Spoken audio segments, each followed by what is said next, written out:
ये आकाशवाणी रायपुर है। प्रादेशिक समाचार बुलेटिन के साथ मैं सुषमा श्रीवास।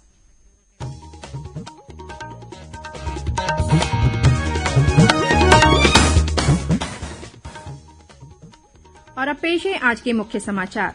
बस्तर संभाग के बीजापुर, सुकमा और दंतेवाड़ा जिले में आज सुरक्षा बलों के साथ हुई अलग अलग मुठभेड़ों में 5 माओवादी मारे गए। प्रदेश में 20 जनवरी को होने वाले त्रिस्तरीय पंचायत चुनाव के लिए आज थम जाएगा चुनाव प्रचार।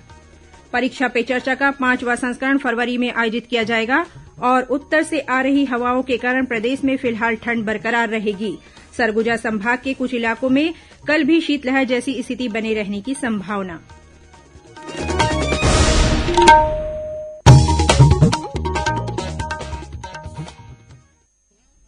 अब समाचार विस्तार से।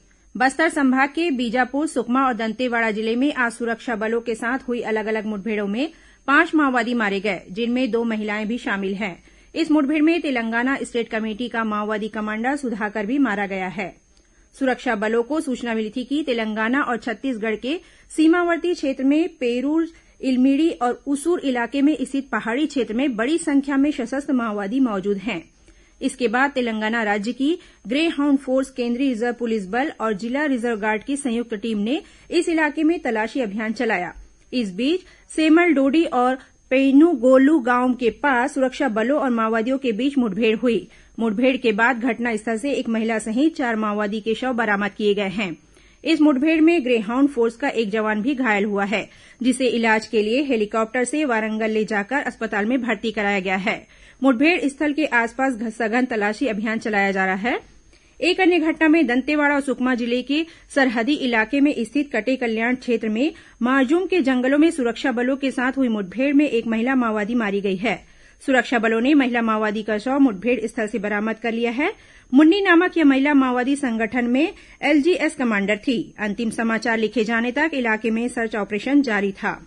वहीं सुकमा जिले में 3 माओवादियों ने पुलिस के समक्ष आत्मसमर्पण कर दिया है। इनमें से 2 माओवादियों पर गोलापल्ली इलाके में और एक अन्य माओवादी पर गादीरास इलाके में विभिन्न घटनाओं में शामिल रहने का आरोप है। प्रदेश में कल कोरोना संक्रमण के 4,574 नए मामले सामने आए।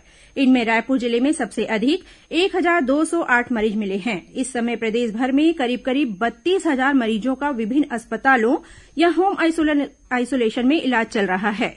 वहीं कोरोना संक्रमण से कल प्रदेश में 10 लोगों की मृत्यु हुई। राज्य में औसत पॉजिटिविटी दर बढ़कर 12% से अधिक हो गई है। वहीं कवर्धा नगर पालिका क्षेत्र में कोरोना पॉजिटिविटी दर 4% से अधिक होने की वजह से आज से रात्रिकालीन कर्फ्यू लगा दिया गया है। यह कर्फ्यू रात 10 बजे से सुबह 6 बजे तक लागू रहेगा। इस बीच स्कूल शिक्षा मंत्री डॉक्टर प्रेमसाय सिंह टेकाम की कोरोना जांच रिपोर्ट पॉजिटिव आई है। वहीं कबीरधाम जिले के कलेक्टर रमेश कुमार शर्मा भी कोरोना संक्रमित पाए गए हैं। इसके अलावा कांकेर के सिदेसर हाई स्कूल के प्राचार्य और 5 शिक्षक तथा 13 छात्र भी पॉजिटिव पाए गए हैं। एहतियात बरतते हुए स्कूल के सभी बच्चों की कोरोना जांच की जा रही है। वहीं धमतरी जिले में कोरोना संक्रमण के बढ़ते मामले के मद्देनजर 1 से 8वीं तक की कक्षाओं को बंद करने का आदेश जारी किया गया है, जबकि 9वीं से 12वीं तक की कक्षाओं का संचालन विद्यार्थियों की 1/3 उपस्थिति में करने के निर्देश दिए गए हैं। इस बीच प्रदेश में कोरोना से बचाव के लिए अब तक 3,35,47,000 से अधिक टीके लगाए जा चुके हैं। वहीं दुर्ग जिले में आज से शुरू हुए कोरोना टीकाकरण महाअभियान के पहले दिन ही 30,000 से अधिक टीके लगाए गए। संभागायुक्त महादेव कावड़े के अलावा अन्य वरिष्ठ अधिकारियों ने भी टीकाकरण केन्द्रों का निरीक्षण किया और लोगों से टीका लगवाने की अपील की। 2 दिवसीय इस अभियान के तहत 1 लाख लोगों को टीका लगाने का लक्ष्य रखा गया है। केंद्रीय स्वास्थ्य मंत्री मनसुख मांडविया ने कहा है कि इस वर्ष 3 जनवरी से अब तक 15 से 18 वर्ष आयु वर्ग के 3.5 करोड़ से अधिक किशोरों को कोविड टीके की पहली डोज लगाई जा चुकी है। श्री मांडविया ने एक ट्वीट में टीके लगवा चुके किशोरों को बधाई दी है। वहीं देश में 10 जनवरी से अब तक 50 लाख से अधिक स्वास्थ्यकर्मियों, अग्रिम पंक्ति के कार्यकर्ताओं और 60 साल या उससे अधिक उम्र के नागरिकों को एहतियाती टीका लगाया जा चुका है। स्वास्थ्य मंत्री ने एक ट्वीट में इस वर्ग में सभी पात्र लोगों को जल्द से जल्द एहतियाती टीका लगवाने की अपील की है। इस बीच केंद्र सरकार ने एक वीडियो में बच्चों में कोविड टीकों के प्रभाव के बारे में उठाए गए सवालों का खंडन किया है। प्रेस सूचना ब्यूरो पीआईबी ने बताया है कि कोविड टीके सुरक्षित हैं और बच्चों को टीके विशेषज्ञों की सिफारिश पर लगाए जा रहे हैं। केंद्रीय गृह मंत्रालय ने सभी राज्यों और केंद्र शासित प्रदेशों से भारतीय ध्वज संहिता 2002 और राष्ट्रीय गौरव अपमान निवारण अधिनियम 1971 के प्रावधान कड़ाई से लागू करने के निर्देश दिए हैं। राज्यों के मुख्य सचिवों और केंद्र शासित प्रदेशों के प्रशासकों को लिखे पत्र में मंत्रालय ने कहा है कि तिरंगा लोगों की आशाओं और आकांक्षाओं का प्रतिनिधित्व करता है। गृह मंत्रालय ने महत्वपूर्ण राष्ट्रीय, सांस्कृतिक और खेल गतिविधियों के दौरान केवल कागज के झंडे का इस्तेमाल सुनिश्चित कराने के निर्देश दिए हैं। प्रादेशिक समाचार आप आकाशवाणी रायपुर से सुन रहे हैं। छत्तीसगढ़ की खबरों से है आपका वास्ता और खबरों की विश्वसनीयता से है हमारा वास्ता। आकाशवाणी समाचार रायपुर के प्रादेशिक समाचार बुलेटिन के साथ ही हमारे समसामयिक कार्यक्रम आप रेडियो के अलावा अपने मोबाइल पर भी सुन सकते हैं। आकाशवाणी समाचार फेसबुक, ट्विटर और यूट्यूब पर भी उपलब्ध है। हमारा Facebook page Chhattisgarh news on AIR, Twitter handle CGAIR news और हमारा यूट्यूब चैनल है छत्तीसगढ़ AIR न्यूज। तो अब रेडियो के साथ ही आपके मोबाइल के जरिए भी हम पहुंच रहे हैं आप तक। छत्तीसगढ़ की हर खबर के लिए सुनते रहिए आकाशवाणी समाचार। और अब आगे बढ़ते हैं बाकी के समाचारों की ओर। श्रोताओं, आजादी के अमृत महोत्सव पर आकाशवाणी समाचार द्वारा राष्ट्रीय स्तर पर आयोजित की जा रही प्रश्नोत्तरी के तहत आज का प्रश्न है 1879 में खोनुमा युद्ध के बाद शांति समझौते पर हस्ताक्षर होने तक खोनुमा गांव के योद्धाओं ने ब्रिटिश घुसपैठियों के खिलाफ कई युद्ध लड़े। उस राज्य का नाम बताएं जिसमें खोनुमा गांव है। श्रोता अपने उत्तर व्हाट्सएप ऐप नंबर 8826546262 पर या ईमेल आईडी amritmahotsav@prasarbharati.gov.in पर भेज सकते हैं। इस प्रतियोगिता के लिए एक भाग्यशाली प्रतिभागी को विजेता चुना जाएगा और कल के समाचार प्रभात में उनके नाम की घोषणा की जाएगी। विजेता को ई प्रमाण पत्र और सांकेतिक पुरस्कार दिया जाएगा। प्रदेश में 20 जनवरी को होने वाले त्रिस्तरीय पंचायत चुनाव के लिए आज रात चुनाव प्रचार थम जाएगा। इसके बाद प्रत्याशी घर घर जाकर जनसंपर्क कर सकेंगे। राज्य निर्वाचन आयोग द्वारा मतदान संबंधी सभी तैयारियों को अंतिम रूप दिया जा रहा है।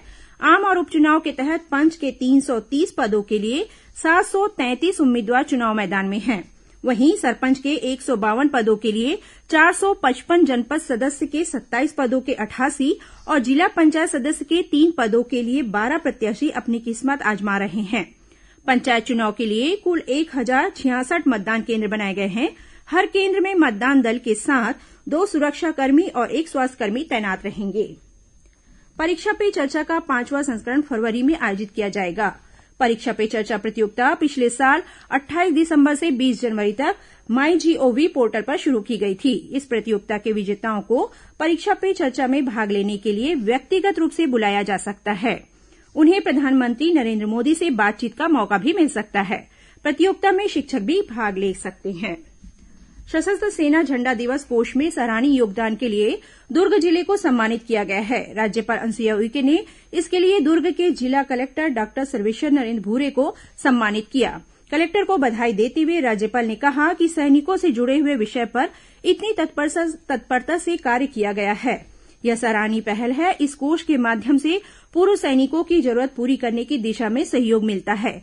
राज्यपाल ने कहा कि हमारे सैनिक सीमाओं पर तैनात होकर हमारी रक्षा कर रहे हैं। उनके परिजनों का ख्याल रखने का दायित्व हम सबका है।